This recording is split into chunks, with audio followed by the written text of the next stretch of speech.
Hello hi viewers, welcome to our channel. So ఇప్పుడే rebel star and Malavika Mohan and Nidhhi Agerwal and Riddhi Kumar act చేసిన రాజా సాబ్ అయితే చూడడం జరిగింది.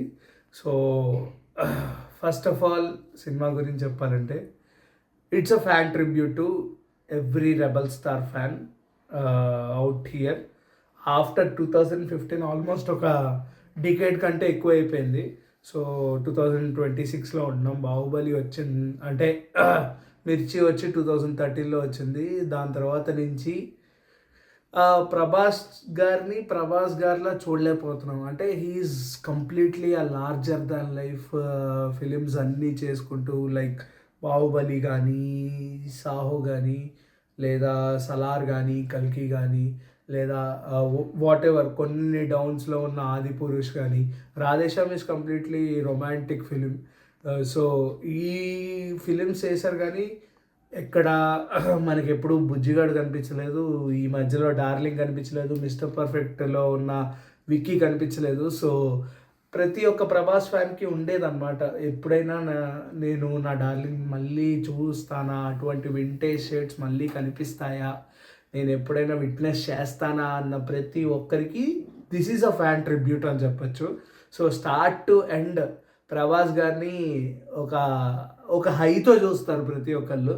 ఎందుకంటే మళ్ళీ ఈ లుక్స్ రాకపోవచ్చేమో, మళ్ళీ ఈ లుక్స్ ఏ డైరెక్టర్ చూపించకపోవచ్చేమో. ఎందుకంటే ఈ యొక్క వింటేజ్ షేడ్స్ అనేవి చాలామందికి చాలా పాత సినిమాలు, ప్రభాస్ గారి పాత సినిమాలు చాలా గుర్తొచ్చాయి.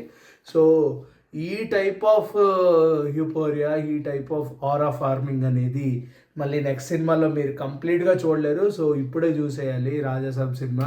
సో సినిమా విషయంలోకి వస్తే, if non spoiler review from my side అని నేను చెప్పాలనుకుంటే, సినిమా ఈజ్ ఆల్ అబౌట్ ఒక తాత మనవడి కథ, ఒక నానమ్మ మనవడి కథ. And there is love story, there is some comedy scenes, sequences. కానీ సినిమా మొత్తం త్రూ అవుట్ ట్రావెల్ అయ్యేది ఓన్లీ దట్ సబ్జెక్ట్ మీద, మహల్ మీద, అండ్ సంజయ్ దత్ గారి మీద, అండ్ జరీనా గారి మీద, ప్రభాస్ గారి మీదే తిరుగుతూ ఉంటుంది సినిమా. అండ్ సముద్రకాని గారు as a key roles, Samuthirakani గారు కానీ, సప్తగిరి గారు కానీ, సత్య గారు కానీ, వీటీవీ గణేష్ గారు కానీ, ఇంకా చాలామంది ఉన్నారు ఈ సినిమాలో. సో దాంతోపాటు మెయిన్ లీడ్స్ యాజ్ అ హీరోయిన్స్గా వర్క్ చేసిన మాలవిక గారు కానీ, లేకపోతే నిధి గారు కానీ, రిద్ధి గారు కానీ, they have completely had a settled performances, ఎక్కడ ఓవర్గా లేకుండా. అండ్ రిద్ధి గారు ఒక అంటే ఒక ప్లేస్మెంట్ అనేది కరెక్ట్గా ఫిక్స్ చేయాలని చెప్పి మారుతి గారు పర్ఫెక్ట్గా ఫిక్స్ చేశారు. అండ్ ఆ టైప్ ఆఫ్ మూమెంట్స్లోనే ఆవిడ కనిపిస్తూ ఉంటుంది. సో త్రూ అవుట్ ప్రభాస్ గారితో ట్రావెల్ అయ్యేది వీళ్ళిద్దరే, మాలవిక గారు ఒకరు, నిధి గారు ఒకరు. సో అండ్ నెక్స్ట్ సినిమా మెయిన్ ప్లాట్ గురించి మాట్లాడుకుంటే, సినిమాలో the best things are what నేను విట్నెస్ చేసిన the best things pre interval 10 minutes introduction song, అదే మన రెబల్ సాబ్ సాంగ్. దాంతోపాటు సహనా గురించి చెప్పాలంటే ఫస్ట్ హాఫ్లో వస్తుంది, సెకండ్ హాఫ్లో వస్తుంది. రెండు మూమెంట్స్ మీద రన్ అవుతుంది ఆ సాంగ్ అనేది. ఫస్ట్ హాఫ్లో ఫస్ట్ చరణం, సెకండ్ హాఫ్లో సెకండ్ చరణం. ఇట్స్ క్వైట్ ఒక ఇంట్రెస్టింగ్ అటెంప్ట్ అని చెప్పచ్చు. సో దాని తర్వాత నాచే సాంగ్కి ఫుల్ వైబ్ అవుతారు అందరూ. అండ్ బ్యాక్గ్రౌండ్ స్కోర్ గురించి చెప్పాలంటే తమన్ గారు కిల్డ్ ఇట్, అసలు మామూలుగా లేదు. ఎస్పెషల్లీ ప్రభాస్ గారి సీక్వెన్సెస్ ఏవైతే సంజయ్ దత్ గారితో ఉంటాయో, అండ్ సంజయ్ దత్ గారు ఫ్లాష్ బ్యాక్ రివీలింగ్స్లో ఏవైతే ఆయన యొక్క షేడ్స్ ఉంటాయో, అండ్ క్లైమాక్స్లో, ఎస్పెషల్లీ క్లైమాక్స్లో ప్రభాస్ గారు ఏదైతే ఆ క్లైమాక్స్ గురించి నేను రివీల్ చేయను, ఆ last 20 to 30 minutes and last next part revealing, అది మీకు ఎలాగో తెలుసు. ఆ నెక్స్ట్ పార్ట్ రివీలింగ్ వరకు తమన్ గారు ఎక్కడ ఆగలేదు. సినిమా కంటిన్యూ అవుతున్నంతసేపు ఆన్ బ్యాక్గ్రౌండ్లో తమన్ గారు లేకపోవచ్చు, కానీ ఆఫ్ బ్యాక్గ్రౌండ్లో తమన్ గారు అయితే 100% ఉన్నారు ఈ సినిమాకి. అస్సలు ఎక్కడ ఇంత కూడా పించి కూడా ఒక నెగిటివ్ మాట్లాడాలనే ఒక ఒపీనియన్ రావట్లేదు because of his background score. అంటే దానికే అంటారు తమన్ గారిని is next level music director.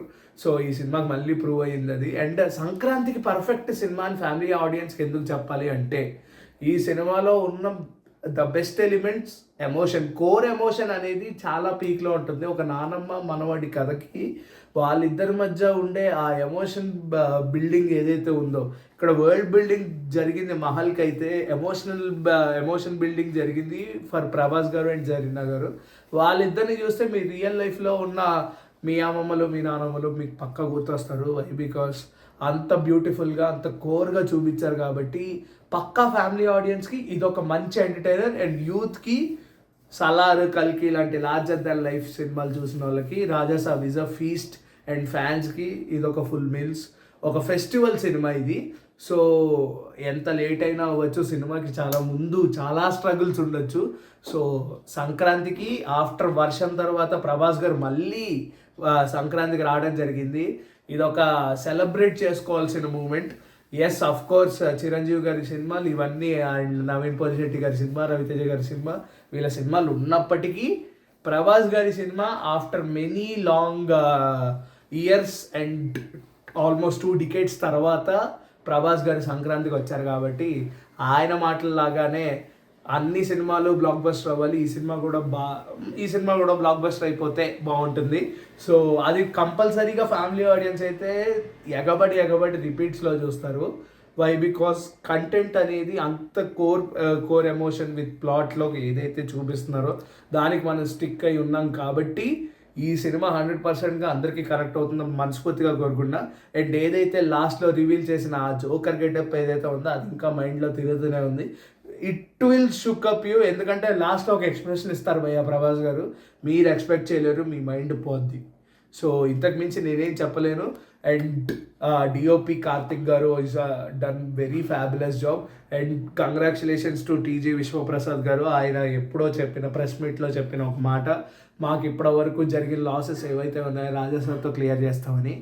Obviously ఇప్పుడే చాలా హౌస్ఫుల్స్ పడుతున్నాయి in many areas, in many cities. So Chennai కానీ బెంగళూరు కానీ లేకపోతే ఓవర్సీస్లో 1M కొట్టింది ప్రీమియర్స్లో.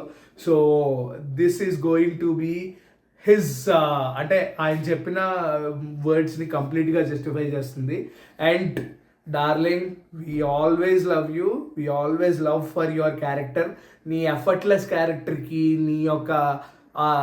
నీ యొక్క మంచితనానికి ఎప్పటికీ నువ్వు ఎలాంటి సినిమా తీసినా, నువ్వు ఎలాంటి కథ ఎంచుకున్నా, నువ్వు ఎలాంటి సబ్జెక్ట్ తీసినా I'm ready to witness, I'm completely ready to witness. ఎందుకంటే నీలాంటి మనిషిని మళ్ళీ ఇంకా చూస్తామో లేదో తెలియదు. అంటే అంత యొక్క క్యారెక్టర్ ఈ రోజుల్లో, ఈ ఎరాలో, ఈ 2025లో మేము చూడలేమేమో. So we are much happy and thanks for delivering these type of films.